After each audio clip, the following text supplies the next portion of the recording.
Hi, this is Jonathan Leeman. Welcome to a third edition of the 9 Marks Book Club. A few months ago, we met with Bobby Jamieson to think about his book, Sound Doctrine. We talked to Matt Smethurst about his book on deacons, one of the more popular books in the series. And today, my old partner and pal, Mark Dever, thinking about his book, Discipling, How to Help Others Follow Jesus, something the brother has helped me do and helped many others do. And grateful for this opportunity just to think about that book and his thoughts on discipling in general. If you're participating in this and you are interested potentially in winning a stack of books, it's kind of a hodgepodge.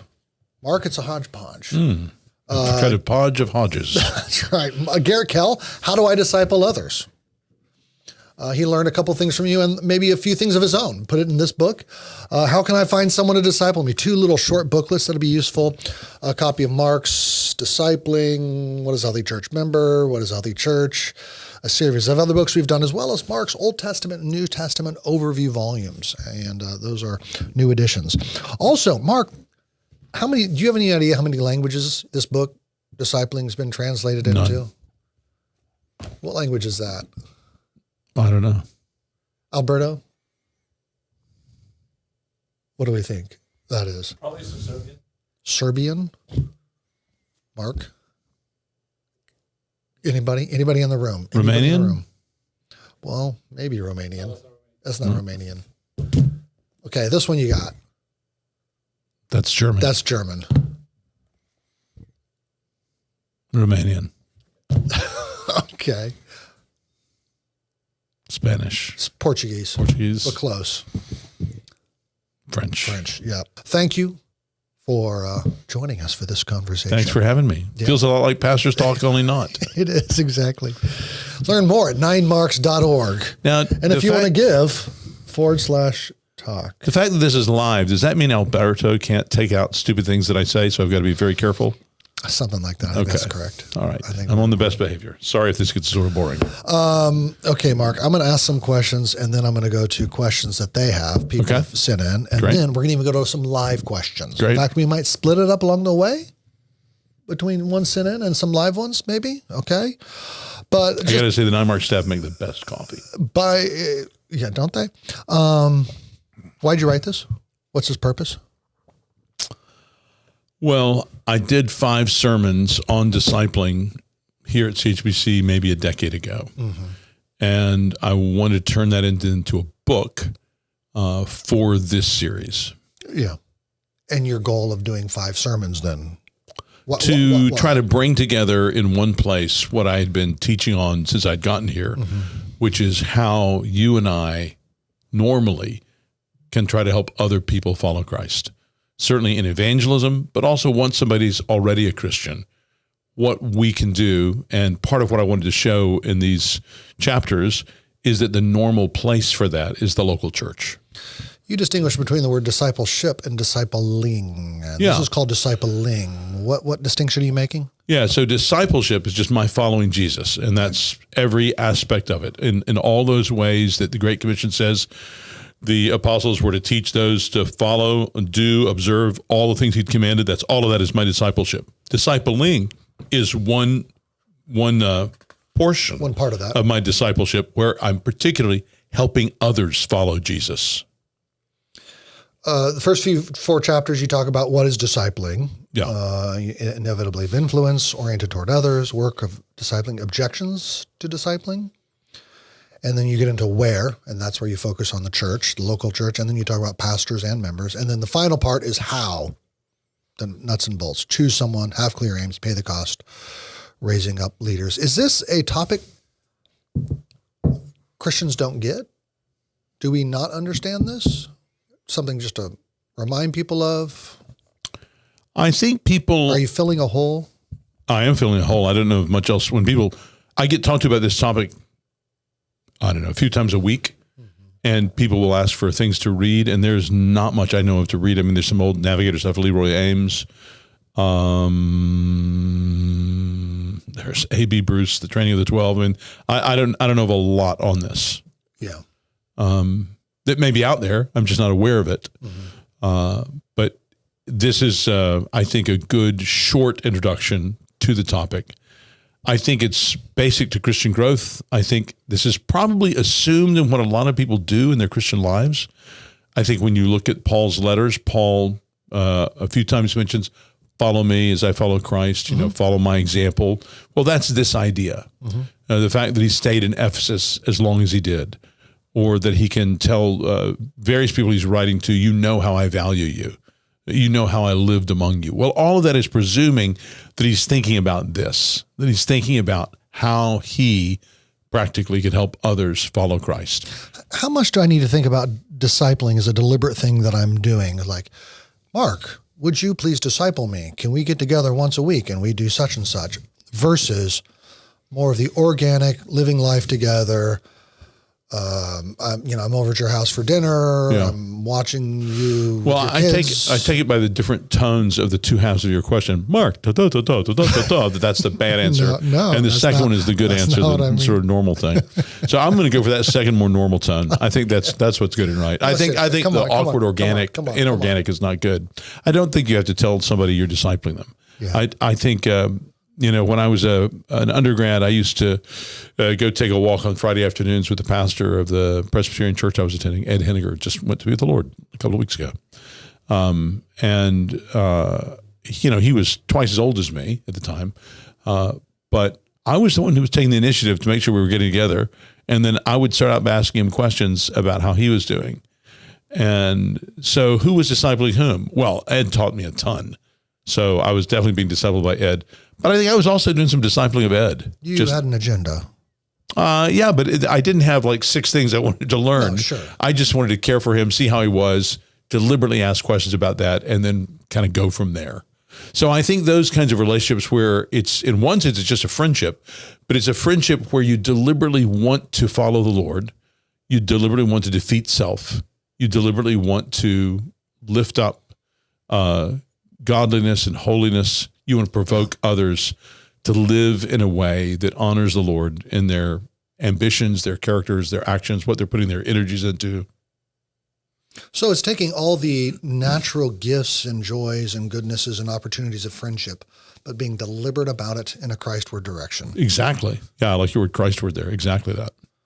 Now, a lot of churches house their discipling inside of programs. Yeah. Is this book anti-program? Oh, it's more a program. Okay. Anti would be against, a is without. So it's just saying that understanding as I say in the one chapter, the inevitability of influence, but then being more deliberate in using it extends beyond what would happen in the formal limits of a program.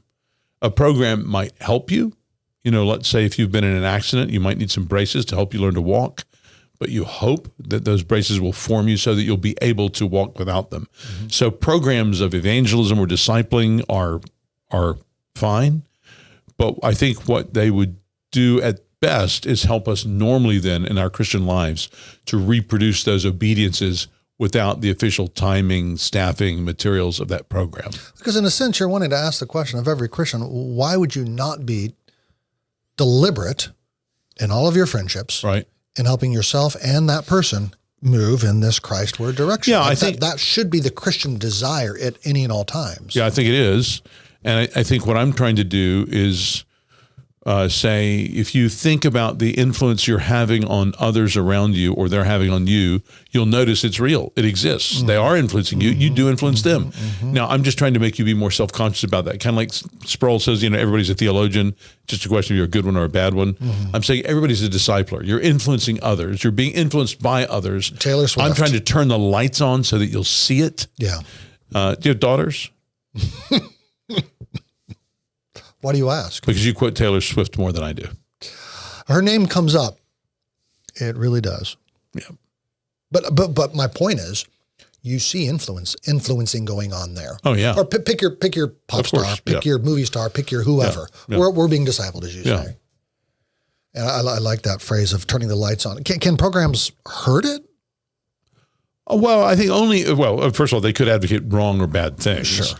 But even if they're advocating good things, if you, the Christian, have the impression or the idea that I only do this when I'm part of a formal program, then you've misunderstood it badly. Because what it's trying to do is help you have a lifestyle. And that lifestyle is not making sure you're always at church at Tuesday nights at 8 p.m. for a certain event or program.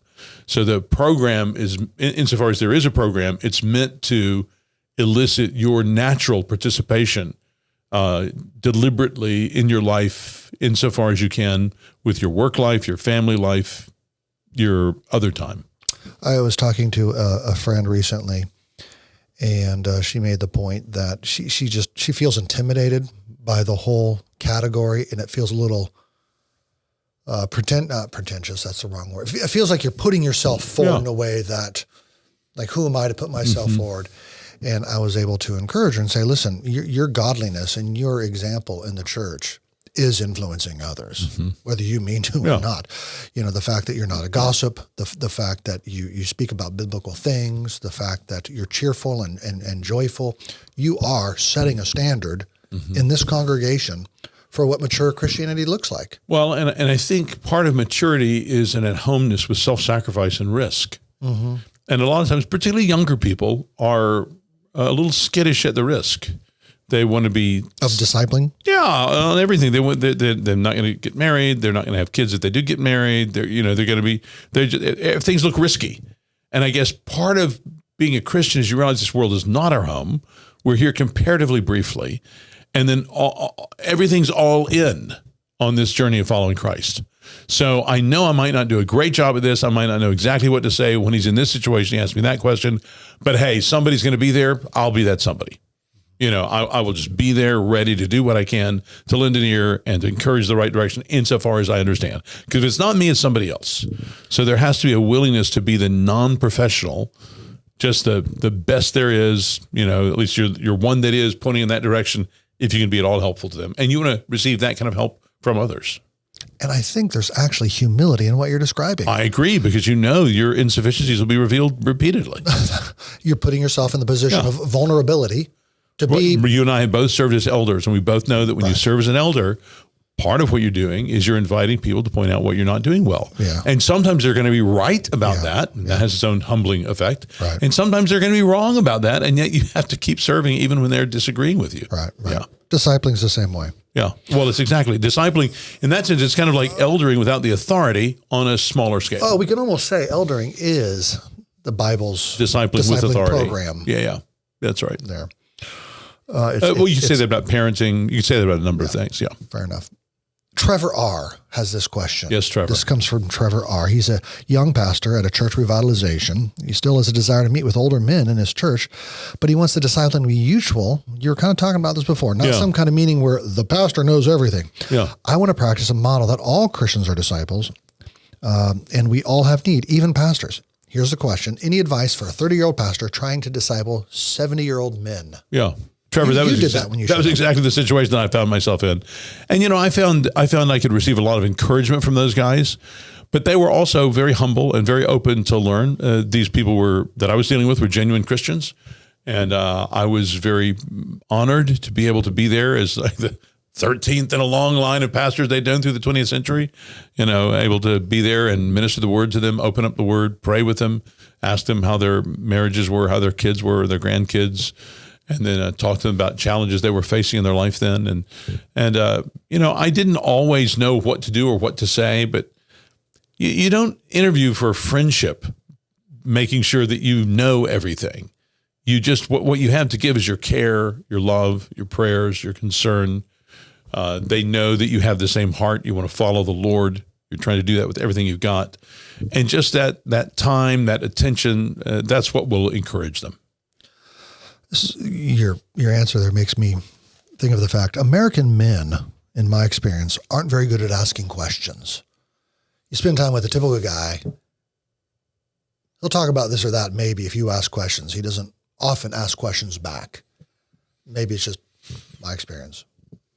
You do a great job of asking questions, and I've taught many of us to do the same. And what occurs to me is even in the answer you just gave, you're asking those older men questions about their life and experience. And even in that question asking, you're demonstrating what it means to care about others. You're creating categories of concern. Like, these are the things a Christian should care about. How are you doing with your wife? How's that going? Well, and Herb, you said you did this with radar. Did that ever bring up any concerns for you as a Christian? Were there things you were doing that you weren't sure about? Yeah. Ethically or morally? And even by our questions, we can Socratically begin to raise categories of concern, even if we don't know the answers, just that we know our faithful categories of concern for the Christian to have. And then we help them think about it together with us or with others or by reading something. Aaron R. says, there hasn't been much resistance to the concept of discipling in our church. Members even seem enthusiastic to get going in one-on-one discipling relationships. What we found, though, is that many seem to run out of steam. And whether it's a few weeks or months at most, busy schedules seem to creep in and momentum is lost. Here's the question. Any advice to encourage longevity in a culture of discipling rather than a flash-in-the-pan discipling? Aaron, I would just say I don't find that the kind of discipling I'm talking about lends itself very well to flash in the pan. What I mean is there's nothing particularly exciting about it. It may be in the pan. You're building friendships. Yeah, it may be in the pan, but there's no flash. I mean, you didn't do anything. You went and had coffee for 30 minutes. I mean, there's just not a lot of there. So it's not the kind of thing that people can get addicted to the spectacle of it, like the great choir program. But there's nothing like that. It's just, 2 or 3 friends sitting and talking. Same time, you do give guys books to read. Yeah, that's right. Or, little booklets like grab this by Garrett. How do I disciple others? Or how can I find someone to disciple me? And then get them to read it and then talk to me about it. Do you do much one-on-one Bible reading? I certainly often suggest people read things in Scripture. I don't have regular one-on-one meetings with people. I never have since I've come as the pastor here. Yeah. What I've done is I'll do things that I'll meet up with somebody, but then I encourage them and challenge them in certain ways. And I might leave them an assignment and say, when you're done with this, get back to me. And so that way it lengthens it out. But that way I'm not. But I feel like I remember, stories from, when you met with Aaron Andersons or Bill Anderson, or you met with Claudia and Neighbors, and Ryan Townsend. That was consistent Bible reading, wasn't it? Well, that was evangelistic. So that I was going through Mark's gospel with non-Christians using Christianity Explained. Yeah.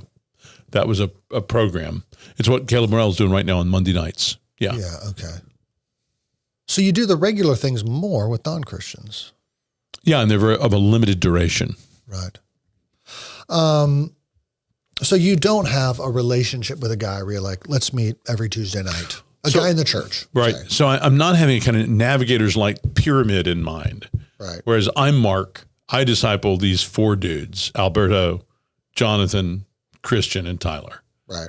And then they each have their 3 or 4 or 5 dudes they disciple. And there's a kind of pyramid. I don't do that because I'm wanting to be an encouragement in the faith to Alberto, but I'm hoping other people are as well. And I'm hoping they also feel some, as it were, spiritual kickback from Alberto, the way he cares for them, prays them, takes initiative toward them. So it's more like an atomic structure with all the different parts and the different lines. So you're in 6 relationships. This guy's in 8 relationships. This guy's in 13 significant relationships. This guy's in 4. You're just you want to make sure there's nobody who's just in none, in your church. You're trying to make sure everybody's connected in. And some people are going to be bigger nodes connected to more people than others because of the job they have or the personality the Lord's given them or their knowledge of Scripture or love. This is going to sound like a tangent. This is a text from Kevin. Yeah. Kevin D. Yeah. Last night to several of us. In writing a book on church history, I've become convinced that one of the most overlooked virtues of the most consequential men is that they were simply blessed with unusual energy. Unusual energy and a relentless drive to keep active. You have unusual energy. I yawn a lot for a man with unusual energy. I fall asleep famously on panels. So I guess I'm wondering if what you just described, I don't do the pyramid. Yeah. Works because Mark, you're always moving, you're always initiating, you're always being deliberate. And those of us who are less that way, if some sort of structure might not be more helpful. Like, okay, I'm going to try to meet with these 3 guys, and I'm going to encourage them to meet with 3 guys. Maybe it could be. I'm a self-starter. I think that's true. I think my only caution with structure is that you don't kind of relax into it. Yeah. Insofar as you can pick it up and use it, I think that's fine. But when you let it start defining what you do, then I get to be a little concerned with it. On the idea of energy, I think I remember, I might get my individuals wrong, but it was on a late night news show, talk news show, and somebody was interviewing maybe Daniel Patrick Moynihan about Bella Abzug, who was a very well-known, with her hats, Democratic Congresswoman from New York. And I think it was Moynihan who was just saying, like, she was of unusual consequence, not because she was the brightest woman in the Congress, but she was the first one at work every day. And when you left, the lights were still on and she was still there working. She was just the hardest worker, Moynihan said, I ever saw. She was just always working. And it wasn't saying like she was a workaholic. Yeah, no, like she was very committed to the importance of the task, the stewardship that she had. Yeah. And I think while we certainly want to, be careful about our own walk with the Lord, certainly our family, opportunities we have with our children, other friendships, I think we do. I certainly know that I feel very keenly the limitation of the time, which makes me want to make the most. Paul, what in Ephesians, is it 5? He talks about the days are evil. And so you want to redeem the times, the old King James expression. I think the ESV is only, make use of or make the most of. Look carefully then how you walk, making Ephesians 5:16, making the best use of the time because the days are evil. I love the way the King James has it there, redeem the time. So I think if we're aware of the limitedness of this life, it quickens the time. Sergey from Canada. S. Yeah, I don't know where he's from. Yeah, he's from Canada. Sergey, does that sound Canadian to you? He is Canadian. He was just here. He wants to know. He's probably in the next room. You probably put him up to this. How do you disciple when you don't think you're a worthy example? Well, to answer that really well, I need to know the individual better than I know Sergey. Sure. The Canadian in the next room. That's right. Well, because there can be people who are in brazen, terrible hypocrisy who are really not being great examples. And there can be people who are super godly because of their humility. But they have a sense of their conscience. sin, therefore they don't think they're good examples. So it kind of depends where you are on that scale. I'll just say the mere fact that you feel unworthy does not mean that you shouldn't be a discipler. You're going to be affecting other people. Share that sense of conviction with them. They may help to themselves become convicted of sin. So even in the way you're experiencing God's goodness and the contrast that is with you yourself, you can be an encouragement to others. Well, and I think part of discipling is exposing some of our weakness, some of our, look, I'm not here as an example of moral perfection. Yeah. I'm not here as a replacement Jesus. Yeah. Yeah. I remember learning that when my girls were little. I had a hard time confessing sin to them because I wanted to be their hero. And I wanted them to think well of me. And I felt like, and there was even a certain worthiness in that. Like, I want to be a good example for my Yeah. But then I realized one day, my wife would, meantime, confess into them. Connie was so much better at that than I was when the kids were little. Yeah. And it occurred to me, well, wait a second. My girls are sinners. Mm-hmm. They need to know what to do with their sin. Yeah. I'm not trying to raise up little Pharisees. Yeah. And so so I think there is a place. One can go too far with this. Yeah. But I think there is a place to say, weak too. Yeah. But I think some people deal with books better than people. They deal with ideas more than situations in people's lives. Yes. And for people like that, it can just be a lot to try to figure out, well, how am I supposed to get to know another person and, have this kind of relationship with significant stuff going on? Yeah, right. And I would just say, you probably have those relationships. Yeah. It's probably just a matter of you beginning to pray about them regularly. And as you pray about them, you'll begin to think about certain categories in that person's life. Emily Z wants to know, she understands wanting to use your limited time well to disciple those who are teachable. So did you say that? So what do you do with those who seem to lack teachability? Oh man, Emily, that is a superb question. And it's a question we face with our own hearts when we realize unteachableness in ourselves. You can face it with your kids. You can face it with students in a classroom. You can face it with members of a church. That's a common thing for us to experience. On the whole, I want to give myself to the teachable. Yeah. I want to leverage my time, my attention, my prayers for those people who want to learn. I'm just unapologetic about that. So if you don't want to, I feel like, I feel like you don't suffer fools. I feel like you don't have time for. It's funny. I feel like I'm constantly suffering fools, but I appreciate what you mean. Christian is in the room. Shh, I wasn't using a name. Christian Thomas, of course, we're referring to Christian Thomas.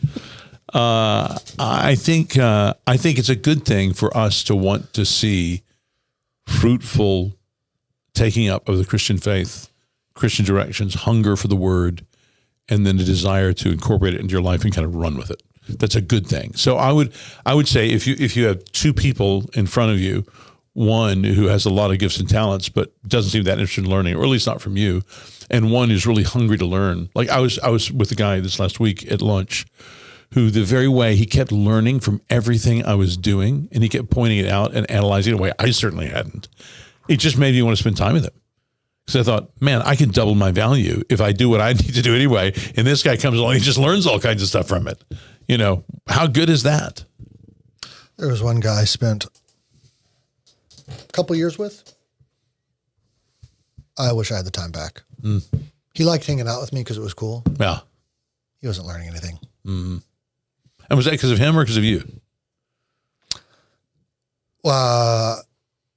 Maybe some of both. I kind of. What did you have in mind? I was thinking him. He just wasn't that interested. He wasn't hungry. Yeah. He liked hanging out with an older Christian. Yeah, I like to think that if I have my quiet time like I should in the morning, and am like under the word, that I'm going to be learning from everybody I'm with that day. Yeah. I'm going to be an eager student trying to, if I'm not learning from you, I don't understand that's your fault. I understand that's my fault. Mm-hmm. Yeah, no, that's true. James C. James C. In a normal, healthy discipling relationship, Mark. Yep. Is there a right time to end? Oh, that's a good question. Formal meetings and move on to other discipling That's a good question. I think the answer is often yes. I'm not sure it's always yes, but I think it's usually yes. And I think those relationships often just evolve. Life circumstances, the person you're meeting with starts needing to care for their kids at home, or they move, or you're just in a different stage in life. You can't find time together so easily anymore. So yeah, generally I assume the discipling relationships I'm in most intensely generally are going to be limited term. Now, the brothers you get to work with, like me and Jonathan Leeman, that's a little different. There, the Lord gives a kind gift of decades together. But of all the relationships I have, those are going to be fairly few in number. Yeah. Yeah. So Jonathan Kiesling is here, but then he goes on to Lafayette, Indiana, West Lafayette, where he pastors a church. So I love him, but I don't get to see him in the same way I get to see you. Or Ryan Townsend, moves to Louisville and is working with the Reaching and Teaching. So love him, but I don't get to see him as much as I get to see you right now. But I had years of working with Jonathan Kiesling at the church, or with Ryan Townsend at 9 Marks. Well, and back to your atomic structure idea, that's the beauty of multiple relationships. And I get 6 months investment from this guy and I learn a lot, and that's great. But then I get 5 months from that guy. The Lord may put you with Sam Masters at 3 different conferences over a 2-year period, and you have long conversations that are meaningful. You learn from Sam about Argentina. You get ideas about what to do in serving the Lord. You hope you encourage him, but then you don't see him so much for a few years. Yeah. Yeah. And there's a brother who's doing a lot. Yeah. Producing a lot. Rachel S. wants to know, what do you do, Mark, when you just have apathy towards discipling among your church members? They don't avail themselves of opportunities. You mean they are apathetic, or Rachel, you're apathetic? No, they are apathetic. And you want to see more interest in growing in the Lord, but just kind of, that's a kind and loving question. It's a realistic question. I think, Rachel, I would encourage you to pray for 2 or 3 people who are not apathetic and write their names down and pray for them especially, and pray the Lord use what he does in their lives through discipling relationships to make other people around them hungry and pray for that set of people to grow. I should have asked you this one a second ago because it follows up on the last point about the. Are you making these up? The end of the relationships. Yeah. Well, this one's from Jacob C. Okay. Is Jacob C. real or not? What do you think? I don't know. Is Alberto real? Jacob C. has a good follow-up question to James C.'s. Yeah. Maybe they're related. Maybe the C brothers. He says he's been discipling a young James man. Or Jacob? This is Jacob. Okay, Jacob. Yeah. He's been discipling a young man for about 2 years, but feels like it might be helpful for him to have another voice in his life than just mine. Of course. How do I go about transitioning him to another healthy Christian male discipler in our church? Jacob, could you keep meeting with him? Maybe just meet with him a little less, take up a little less of his time, but you keep meeting with him. But also suggest just to get to know this other guy that you know would do him well, that would get on well. He would probably have time, be good for him. So I would say you keep meeting with him, but maybe a little less often, and then try to maybe talk to another guy about, hey, would you have time to meet up with this man? And then see if you can engender that other relationship to go on. I think I've told the story in these conversations, at least on the pastor's talk version of these conversations. Yeah. I still remember. Now, are those live or are those recorded? Those are recorded. This is live. This is a whole different ball of wax. When it's different. I mean, this is crazy what we're doing. So right when we're recording, are we not really live having a conversation? You and I are, yeah. Okay. I'm getting confused. Keep going. So the story. We're standing in the back of the West Hall. This is you and me. Yes. Okay. Well, I'm facing a different direction. Okay. You put your hand on my shoulder. You know what you do? You shove me. Yeah. That sounds like me. You shove me towards another person. Yeah. You said, go talk to him. Yeah. So you transition. I do that kind of stuff all the time. Yeah. Maybe not the shoving, but certainly the verbally. Go talk to him. Exactly. Ann R. R. Okay. Yeah. And my daughter's name, my mother's name. Love that name. If she doesn't spell it without the E though. My daughter does. My mom did not. Okay. If she sees someone who could use discipling, but they don't think they need it, should she pursue discipling them? Oh yeah. Yeah. Just don't tell them you're doing it. You just love them. Take them a meal. Tell them hello. Tell them something you've been reading in the Bible that's been blessing you. And if they're not very hungry, they won't eat much. They won't take much of your time. But you just never know what a little love directed in their direction with prayer will do. Israel Z wants to know what the goal of discipling is. And how do you measure growth? The goal of discipling, I think you could summarize as Christ-likeness. Right. You measure growth? And probably endurance and maturing. You know, Paul says in Colossians, when presenting every man mature in Christ, complete. As far as measuring, you know, that's something I've noticed over the years, I think differently about. I think when I was a college-age Christian, I probably thought of metrical measures. You know, how many verses had I memorized? How many people had I witnessed to? Yeah. You know, what's the stack of books that I've read? You know, have I read all of these? And then I think as I've both watched others, my wife, myself, others, go through different challenges in life, then I think I've understood maturity as more continuing to follow the Lord in new circumstances. And that every new day, I mean, I can think of one friend I know who I think is experiencing a good bit of pain because he has empty nest syndrome. And his wife's last child has just left the house. You know, I know others who are in just great marital stress, conflict. I know others who are unemployed or they feel they're about to be unemployed. Well, what does it mean for you to keep having all the same fruit of the Spirit in those different with these different circumstances? Or watching my wife lay in a hospital bed. Right. What does it mean for her to mature? And I think it's very much like endure in those fruit of the Spirit that I've seen so evident in her life when the circumstances were in a worldly sense better. So I think maturity is endurance with continued spiritual fruitfulness. So it's like playing a new video game every day as a Christian. Here are the circumstances today. Go. You know, how are you going to get through the day? And it's not even as if. So I don't know how to measure it so much against every one of those yesterday. video games. You're going to do an awesome job because it's a new video game. That's right. So I'm muddling my way through this. That's right. That's right. You know, how did you do at Amadon School? You know, were you a great Christian there? Yeah, right. I mean, you were probably a pretty good Christian there, but I probably had some challenges that you haven't had since then, you know? So I'm reading through Hebrews in my quiet time, and I'm I won that bet. Mostly through. I bet with a guy you had a quiet time. He was sure you didn't. And now you do. I knew that. I think you're Tom, lying. I told you. I think he's lying. I've been kind of going through paragraph by paragraph of Hebrews 11 in the last few days, and it just all those different seasons, and none of them. Some of them aren't terribly impressive. You know, it's just like, well, in some ways it is, but the Israelites are committed for having faith and going through the Red Sea, and they didn't do anything, and they didn't do anything. Just walked. Yeah, that's right. So, and a lot of them are that way. Yeah. Sarah has a baby. Yeah.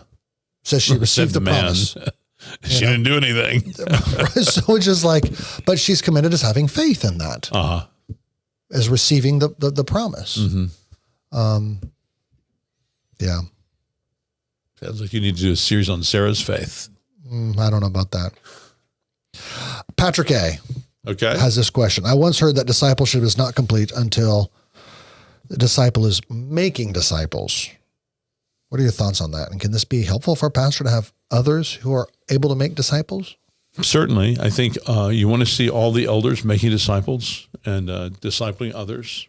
Well, I think of your line, and maybe this is hyperbolic, where you say, I don't know what you mean when you follow Jesus if you're not helping others to follow Jesus. Aren't you kind of saying what Patrick A. is saying? Yeah. Your goal is to help make disciples that make disciples? If you tell me you're following Jesus and I don't see you helping other people follow Jesus, I don't know what you mean when you say you're following Jesus.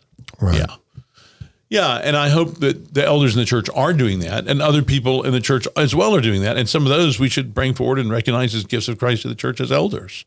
So that's very much, I think, the crux of what we do in word ministry, whether it's in a corporate sense from the front in the pulpit, or just in an individual sense as we admonish one another and sing to one another with psalms, hymns, and spiritual songs. We're bringing God's word to each other. How do pastors choose to whom they give a slice of their time on an ongoing basis? Dustin H. wants to know, for the purpose of intentional discipleship. Dustin, some of that will be non-Christians who've come to your church and or in your family. Some of those will be urgent cases of crisis that you're going to have to deal with. But if that's everybody, then you're really missing a very important category, which would be people who themselves are naturally the kind of people who love and reach out to others and will help to disciple others, evangelize and disciple others. So you want to make sure that at least some of the people you're spending time with are people who you can see, even while you're spending time with them, they're pouring into 5 or 6 other people, regardless of what you're doing, and they're going to be doing that. So you want to try to help all those people, even those 5 or 6 he's meeting with, just by meeting with him. You want to try to help leverage his good work he's already doing in others' lives. So I think it's a faithful thing for us as pastors to want to major on those whom we see helping others. Doesn't mean only, but it does mean major in our time. I'm taking 2 things from what you just said. One, in leadership and pastoring generally, it's often easy you're always responding. People are coming at you with stuff, you respond. And you're saying, fine, but still carve out time to be deliberately active and intentional in folks who are duplicators. Yes, passivity. We're necessarily reactive as pastors. Yeah. There's nothing wrong with that. We're responders. Right. But if we're only responding, that's not good. Yeah. Yeah. We've got to be initiating concern. Yeah. Initiating care. Yeah. Love the Lord your God with all your heart, mind, soul, and strength. Love your neighbor as yourself. We're talking about one aspect of that, loving your neighbor as yourself. I remember discovering as a young father, I was good at playing defense. Like I'd respond well to various situations that came up. Wasn't as good at playing offense and needing to get more offense into my repertoire. And I think that's true for a pastor as well, you know, in that same way. But some people are more given to reduplication is what I hear you saying. Oh yeah. Yeah. And I don't think that there's anything wrong with you admitting, I mean, anybody who knows Abigail Tanner knows Abigail is going to be affecting people around her. Praise the Lord. She's going to affect her own family, of course, but she's going to be affecting her neighbors. She's going to be affecting people that she's doing stuff with. Her husband, Justin, will be blessed by her. So that's, And I could name lots of women in our church like that.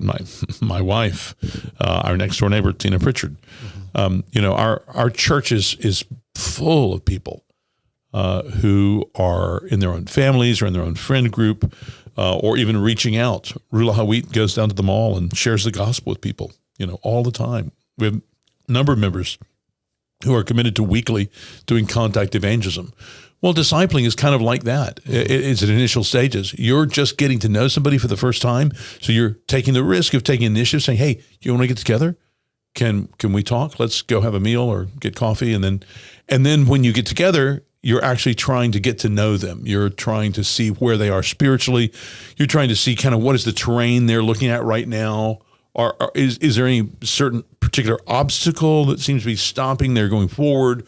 Or is there a big issue they're mulling over that you could be of help to them about? Or is there a way, getting to know them, you're saying that they could help you with something right now? Yeah. This is a slightly different thing, or this could be a different thing, but it's related. And that is, I recall you talking about how when you're, say, in a group of young men, and you'll notice the guy who's just looking at you. Versus he's talking to the group. Yeah.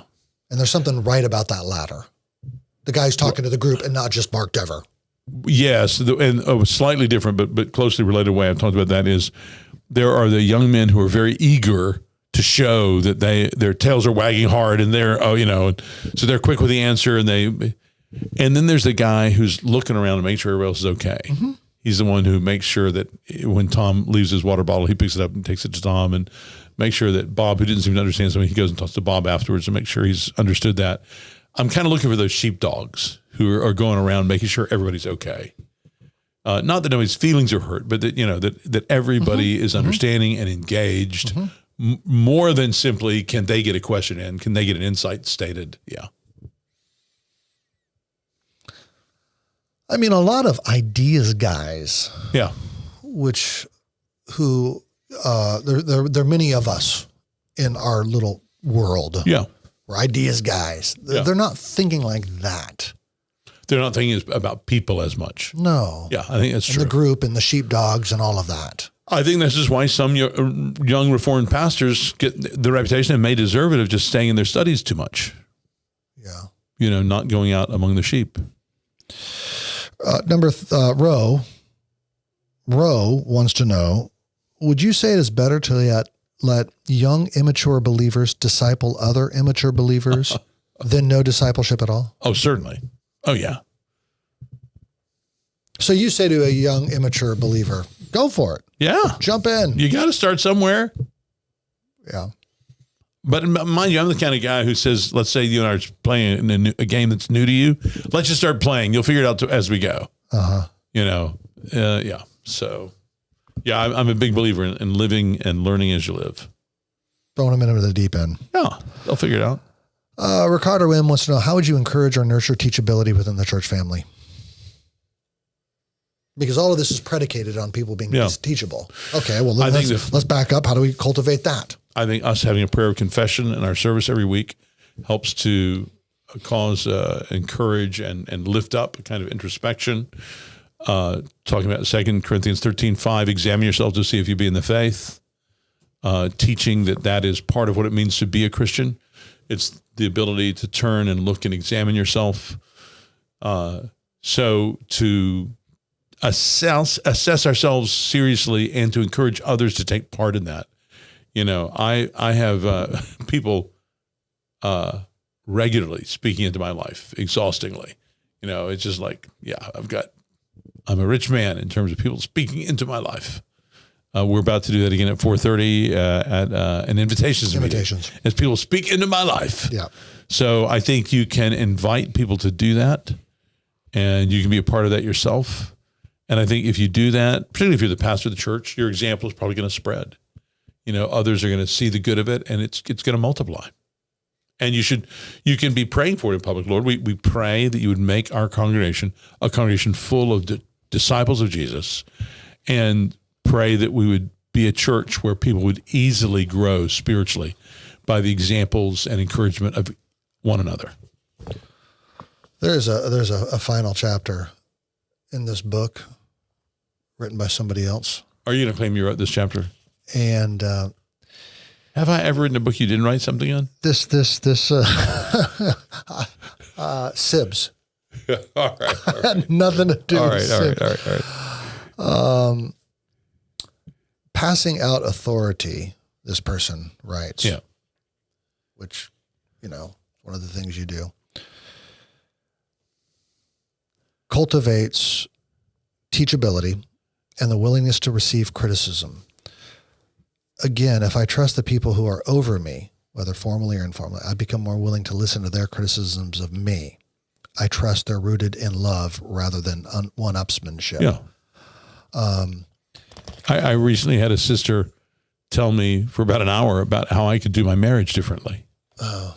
And I sincerely appreciated her love, her courage and willingness to speak to me. I appreciated at least many of the specifics she said. I think maybe a few things she didn't understand, but I think on the whole, she understood really well. And I have already benefited from heeding some of her counsel. Yeah. Yeah. When relationships are not prized, but kind of hoarding authority and power is the thing. Like, don't talk to Tom because I'm discipling Tom. Right. Yeah. I don't want you confusing him. He's listening to me. The culture is defined by politics. Yeah. It's defined by strategy. Yeah. Whereas when you open yourself to criticism like that, and you share and let people share, and it's open, that lets me put my guard down. Yeah. And have a real relationship and be vulnerable and receive what you have to say to me too. Exactly. So much starts with the guy on top, I think, or the guys, elders on top. And I think you set such a good example, and helping the other elders set an example in all those ways. Well, I think everything in my role as a senior pastor, from losing votes in elders meetings, when there's a vote, me not having to be on the winning side, and particularly the other staff elders knowing they don't need to vote like I'm voting on a particular matter. We're all there because we're elders. We want to see that. So I think a lot of the challenge we're facing in culture right now in America is that we've lost the dignity of being able to be defeated. Defeat is now seen as something disqualifying rather than something that's actually qualifying us for being a part of civic discourse. So in our elders' vows, the first one we pray that's with enhanced so help me God is I'll submit to my fellow elders and the Lord by God's grace, with God's grace. So I think these days politically here on the Hill, if you submit when you're in the minority, whether it's the Republicans or the Democrats, then you're seen as an unworthy member of that party. You must stick the rod in the gears, make nothing work, or else you don't really believe. Whereas in the past, I think we more correctly understood that part of the way this whole thing works is by giving extra dignity to the defeated, to making sure that the defeated are honored and continue to participate. Yeah. And they don't stop the flow. Well, that's similar, I think, the similar idea to the fact that I am honest about my sin when I realize it. And we should be especially honoring of those who are honest about their own problems, their own faults, who are clear about that, because that's how we all go forward, by us hearing the truth, even when we haven't done things well, and us being able to be corrected, which doesn't mean your critics are always right. Sometimes you're actually right. Sometimes the critics are wrong. But it does mean there has to be an openness to a genuine communication about, should I do this or should I not do this? And that has implications for the public square, as you said. Democracy works through all of that. It also has implications for the church. Humility is essential for the church to work well or the state to work well. Yeah, that's right. Different direction here. Okay. Nathaniel wants to know, as a lay member, how do I navigate discipling someone who wants more time from me than I'm able to give? Nathaniel, that's a great question. I think you say no to people? Okay, all the time. And I certainly, the way I try to soften the not as much time as they want, I just agree to a specific time, not a series of times. So, let's figure, next Thursday, let's get together. We can next Thursday right after work. Let's get together. And then we'll wait and see how that goes. And then if that goes well, we'll set up another one. Or maybe I'll say, let's read this chapter or this book. Then when you finish this, get back together with me. So Nathaniel, maybe you can say, hey, I'd love to see you. I'm going to be praying for you. That matter we talked about. here's an article I want you to read. When you finish reading, get back to me and we'll set up a time. And so just negotiate each time individually. Don't set up an automatic recurring time. I think I learned that one the hard way. I got into relationships. I was just kind of stuck in them. Yeah. Devin K wants to know, he's recently begun discipling 3 high school students who are seen as leaders in the youth group to other students. When would it be appropriate to encourage them to begin one-on-one discipleship with younger students in the group? Is this even a wise idea? Yes. I would assume yes, right? Go for it. I think it's great for 8-year-olds to care well for 5-year-olds. Yeah. I love watching my older daughters disciple my younger daughters. Yeah. It's one of the older daughters told me, who's off in college, told me today that one of her younger sisters, who's still at home, calls her regularly in ways I didn't know about. That's fun. It's great because the older daughter is saying good things to the younger daughter. So Praise the Lord. Yeah. Right? Well, so there's some discipling going on in the Leeman family right now. There it is. Joshua L. wants to know, how can members look out for their pastors? Would it be right to say they're discipling him? Sure. Your kind of Ed Henniger idea? Yeah, but I don't use that verb discipling inside that relationship. So like Jonathan, I don't tell you I'm discipling you. And you don't tell me you're discipling me. Yeah. Lest any pride be detected in that. Yeah. But certainly the idea of trying to initiate, lovingly and carefully initiate care and concern. Yeah, definitely. Last question. This is the last one I'm going to do. This is number 20. Why is it the last one? Because we're coming right up on the hour. And We got 5 minutes left. We got 5 minutes left. Well, JW. Like the Jehovah's Witnesses? I didn't know they were listening. Wow, this is going to be seen in Kingdom Halls around the country. Well, many are skeptical, JW is observed. Yeah. Skeptical of adults wanting to form discipling. Just take a moment. Let's name some JWs. Josh Waldner, your turn. I don't think I know any. Okay, Josh Wahlberg. Okay, keep going. You keep going. John Wilson. Okay, keep going. Oh, I thought these were actual Jehovah's No, Witnesses. it's just JW. Who this could be? I've named 3. Josh Wallach. All right, we've already done 4. Keep going. Many are skeptical of adults. This is JAY, by the way, W. Are skeptical of adults wanting to form discipling relations with high school students who are not their children. Yeah. How can adults disciple high school students well? Because it's a good question. I remember when, this was CHBC, 10, 15 years ago. And we were talking about the youth group, and you said, hey, let's pray that we would disciple one another's teenagers. Yeah. Well, that's a little tricky, and some people are hesitant about that. Yeah. Thoughts? Yeah, I think young people near their age can do that most easily. And I think you definitely have different family cultures that are going to be more or less open to that. I think the youth group, if you have a youth group in your church, can do things to mediate and help make that normal. There can be accepted standards of how you do that. You can, make sure you're meeting in a group or in public places, so there's nothing, questionable, anything untoward going on. But yeah, I would encourage your elders just to have a conversation about that to make sure, hey, are we all thinking the same way about this? Anything to encourage, anything to discourage. Yeah. I remember an older man discipled me when I was in high school. We built a boat together. Wow. Yeah, it's pretty neat. That's very fun. But he was a good friend of my dad's. Yeah. And I don't know, maybe people weren't asking questions like this back in the 80s as much as they should have been. I don't know.